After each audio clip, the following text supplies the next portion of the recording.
बिस्मिल्लाहिर्रहमानिर्रहीम। अस्सलाम वालेकुम। Welcome to my channel easy and Mimi. कैसे हैं आप सब लोग? आई होप कि आप सब लोग अपनी लाइफ को बहुत इंजॉय कर रहे होंगे।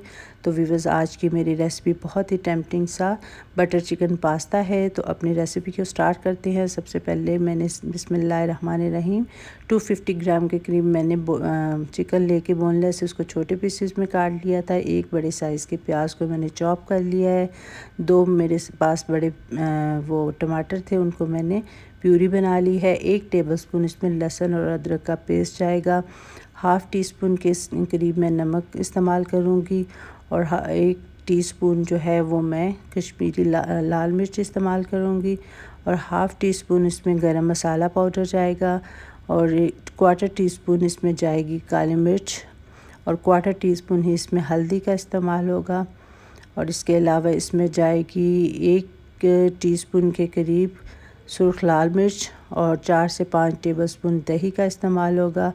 पैन में सबसे पहले हम डाल लेंगे चिकन, उसमें दही, लहसुन अदरक का पेस्ट, नमक और इसके अलावा जाएगी इसमें हल्दी। फिर मैं डालूँगी इसके अंदर ये गरम मसाला पाउडर, ये जा रही है हमारी रेड चिली पाउडर।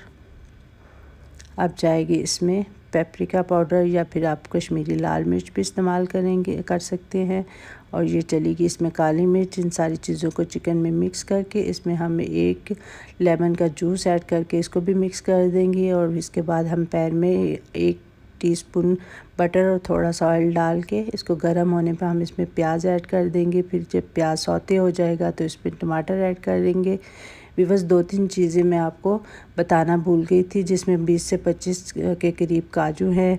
दही के डालने के बाद इसमें मैंने चिली फ्लेक्स डाली है, नमक और इसमें मैंने मिक्स हर्ब्स डाली हैं। इन सारी चीज़ों को हम भून लेंगे। जब इनका कच्चापन ख़त्म हो जाएगा तो फिर हम सारी चीज़ों को एक जार में डाल के ग्राइंड कर लेंगे। ग्राइंड करने के बाद हम उसी पैन के अंदर थोड़ा सा ऑयल डालेंगे। ऑयल गर्म होने के बाद हम इसमें डाल देंगे अपना मैरिनेट किया हुआ चिकन और फिर इसको हम कवर करके उतनी देर तक पका लेंगे जब तक कि इसका पानी जो है वो खुश्क ना हो जाए। बिल्कुल पानी खुश्क होने के बाद हम इसमें अपना ग्राइंड किया हुआ मसाला डाल देंगे, थोड़ी सी क्रीम ऐड कर देंगे इसके अंदर और इसको हम अच्छी तरह से मिक्स कर लेंगे। उसके बाद हम बॉयल किया हुआ पास्ता जो है वो अपना ऐड कर देंगे इसके अंदर और इसको अच्छी तरह से हम मिक्स कर देंगे।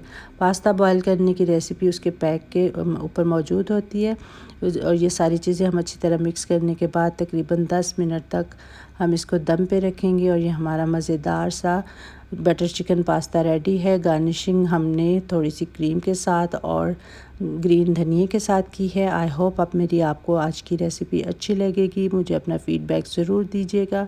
फिर मिलेंगे इंशाल्लाह किसी और रेसिपी के साथ। अल्लाह हाफ़िज़।